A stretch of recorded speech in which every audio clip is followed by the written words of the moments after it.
Buenos días, soy el doctor Jesús Torres Espinosa. Estamos en la clase de anatomía. Continuaremos con los huesos del cráneo. En esta ocasión vamos a revisar el hueso esfenoides. Es el segundo hueso que forma parte de la base del cráneo. Recuerden que el cráneo iba a estar dividido en dos porciones, que es el piso y la bóveda. Y a su vez el cráneo forma parte de un segmento corporal que es la cabeza, que a su vez está dividida en el cráneo y la cara. Para empezar, pues vamos a hablar de este hueso. Recuerden que forma parte del piso medio de la base del cráneo, que ya había mencionado tiene tres pisos, un anterior, un medio y un posterior. Este hueso va a formar el piso medio por sí solo y también va a formar gran parte de la estructura de las órbitas oculares o de los huecos donde se encuentran localizados los globos oculares. Ahora bien, dentro de las preguntas básicas que siempre les pido que deben de contestar cuando describamos un hueso, tenemos primero que mencionar dónde se encuentra, si es par o es impar, de qué tipo es, qué es, cómo está compuesto, qué estructuras tiene alrededor. Entonces, primeramente va a ser un hueso impar, como los otros dos que hemos revisado. Quiere decir que nada más hay uno en todo el organismo. Va a ser simétrico. Cuando decimos simétrico, pues nos referimos a que si lo partimos por la mitad, tenemos dos mitades más o menos idénticas. Se va a encontrar, es medio, es mediano, porque se encuentra hacia la línea media. Además, pues se va a encontrar en la parte inferior o en la base del cráneo, por detrás del etmoides. ¿Sí? Es un hueso mediano localizado en la base del cráneo, por detrás del hueso etmoides, por delante del hueso occipital. Ya dije que es simétrico, va a estar compuesto de tejido compacto en su mayoría, pero sí va a encontrarse en él una pequeña cantidad de tejido esponjoso o diploe. El diploe es básicamente el sinónimo del tejido esponjoso, o sea, del tejido óseo que se encuentra entre las tablas de tejido compacto, y a su vez pues este va a contener médula ósea roja. ¿Qué tipo de hueso es? Pues es un hueso irregular. ¿Por qué? Porque no tiene una forma geométrica definida. Entonces los libros lo marcan como que tiene forma de insecto, de murciélago o de cuña. ¿Sí? Podemos decir que es una especie de mariposa o de murciélago. Entonces tiene una forma irregular completamente. ¿Dónde lo vamos a encontrar? Pues lo vamos a encontrar en el centro de la base del cráneo. Por delante va a encontrarse el etmoides y el frontal, y por detrás el occipital y el temporal. Aquí lo podemos ver en rojo en una vista lateral y aquí en una vista anterior. Que dicha imagen pues nos ayuda a observar cómo o qué estructuras óseas forman. Si se fijan, estas es el fondo de las órbitas oculares, mientras que estas pequeñas alas van a formarnos parte del conducto nasal, de la parte posterior de los conductos nasales. Entonces, al no tener una forma geométrica definida, pues tenemos que describir esa forma irregular que tiene. Entonces, para describirlo vamos a tomar en él tres partes particulares, ¿sí? Primero tenemos un cuerpo, es la parte central, ¿sí? Ese cuerpo pues vamos a darle una forma cuboide que nos va a dar así a su vez 6 caras. Cada una de esas caras pues vamos a escribir qué elementos tiene. Luego tiene unas alas mayores aquí en azul, ¿sí? Unas alas mayores, ¿sí? Son unas láminas de hueso con forma como de hélice invertida o como si fuera una letra C si las viéramos de forma lateral. Estas alas menores tienen su contraparte en las alas menores, ¿sí? Son unas alas un poquito más pequeñas. Y por último tenemos unas pequeñas salientes debajo de las alas mayores, que son las apófisis pterigoides. Ahora bien, si el cuerpo, lo hemos dicho que el cuerpo, si le quitamos las alas mayores, las menores y las apófisis pterigoides, pues el cuerpo sería una forma más o menos cúbica, que ya es una forma geométrica que sí podemos describir porque sabemos qué partes lo conforman. Entonces, al ser cúbica, pues va a tener 6 caras, una superior, una inferior, una anterior, 2 y 2 caras laterales. 6 caras, como un dado, ¿sí? Entonces tiene 6 caras. Empezaremos por describir los elementos anatómicos que encontramos en la cara superior. En la cara superior, pues tenemos primeramente una porción picuda hacia adelante, que es una parte o la vista superior de lo que es el pico o rostrum del esfenoides. Por detrás de este pico o rostrum, de esta pequeña eminencia circular, tenemos una porción plana, ¿sí?, sin muchos accidentes anatómicos, que es el jugum esfenoidal, jugum o cuello del esfenoides. Por detrás de este jugum, bueno, a los lados de este jugum, resulta que se unen las pequeñas alas del esfenoides. Las pequeñas alas del esfenoides están conformadas por dos raíces, una anterior y una posterior. Estas raíces van a delimitar un orificio. Este orificio que se ve aquí es el orificio por el cual va a pasar el nervio óptico.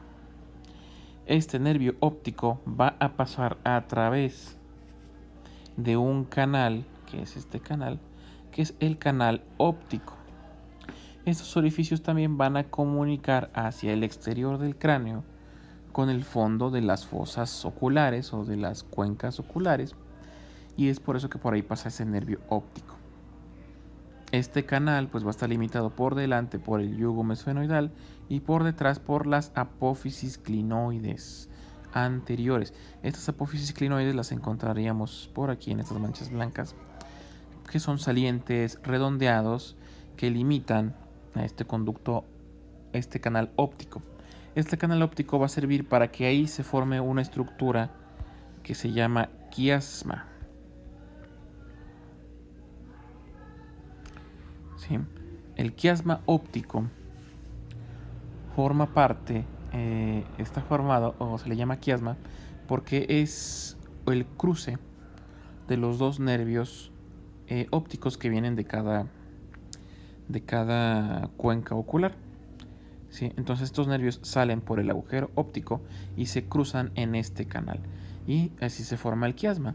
Entonces estaríamos viendo que el nervio sale por aquí, pasa por el canal, uno de un lado y otro del otro lado. ¿Sí? Este cruce en el centro de los dos nervios ópticos es el quiasma. Sin embargo, pues no es tan sencillo explicar. Este quiasma óptico tiene una pequeña trampa que lo hace un poquito más complicado como tal. Tendrá su sentido en cuestiones de lo que es ya hablar del cerebro, pero vamos a tratar de explicarlo. El cerebro pues tiene dos hemisferios. Entonces un nervio óptico iría a un hemisferio y el otro al otro, así como lo estamos viendo en ese cruce. Pero resulta que este quiasma óptico está formado por raíces nerviosas. Las raíces nerviosas son varios filamentos, por así decirlo. Entonces cada nervio óptico está formado a su vez por muchos filamentos nerviosos. Entonces el quiasma óptico se divide, o cada raíz del nervio óptico tiene dos porciones, ¿sí? Una que cruza y una que no. Entonces, por decir, hay una porción, esa está en verde, que sí se cruza de un lado al otro, pero hay otra porción del nervio que no lo hace y pasa del mismo lado. Entonces, la visión, la mitad de la visión del ojo, supongamos del ojo del lado derecho, la mitad de la visión está dada por nervios que vienen del lado izquierdo, y la otra mitad va a estar dada por los nervios que vienen del lado derecho. Esto es cierto para ambos ojos. En los dos ojos es exactamente igual. La visión del centro es la que depende del hemisferio del lado contrario. Esto lo podemos revisar más a fondo cuando veamos los órganos sensoriales. ¿Sí? Suena complicado, pero esta situación anatómica pues nos ayuda a entender algunas patologías, principales pues, patologías que tengan algún tipo de lesión de dicho nervio óptico. Ahora, si pasamos el límite de este canal óptico, que eran las apófisis clinoides, por delante, detrás de estas hay una concavidad. Sería esta concavidad en amarillo aquí. Y después de la concavidad volvemos a ver otras apófisis clinoides aquí detrás, que son las apófisis clinoides posteriores. Entre ellas, esta concavidad que limitan se le llama silla turca. Si de lado se notaría un poco más, ya que viene el jugum, el canal, el pequeño canal óptico, luego vienen las clinoides y después se forma la silla turca. Entonces este dibujo sería más o menos cómo se vería esa silla turca. Esta cavidad que encontramos aquí nos sirve para alojar lo que es la glándula hipófisis, ¿sí? Se puede ver en las radiografías porque pues su forma o aquello que lo forma está hecho a partir pues de hueso.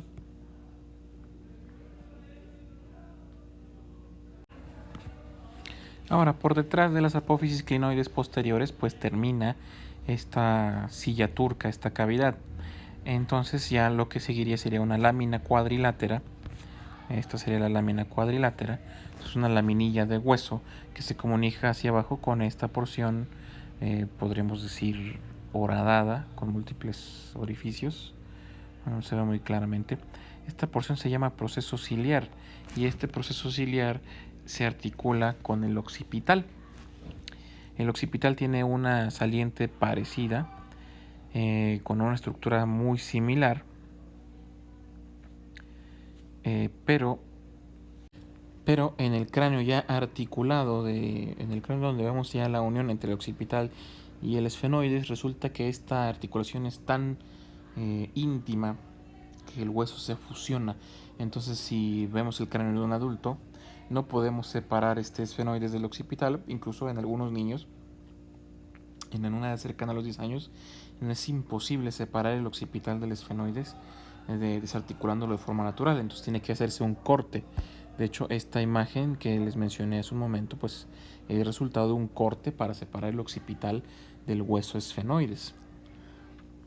¿Sí? Ahora, en esta vista que estamos observando, podemos aprovechar para ver las alas menores que se desprenden del cuerpo. Son estas pequeñas, y las alas mayores. Y entre las alas mayores y las alas menores se forma una cosa que se llama hendidura esfenoidal. O sea, el esfenoides posee una serie de agujeros, múltiples orificios, a través de los cuales pasan múltiples elementos anatómicos que pues principalmente van hacia la cavidad ocular.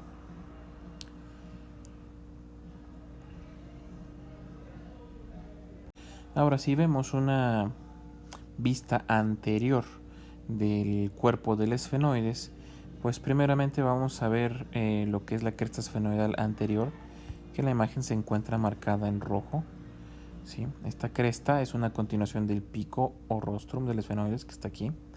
Se puede continuar, que incluso se continúa hacia abajo. Si lo vemos de esta vista, se puede ver casi como si fuera una especie de mariposa o algún tipo de insecto.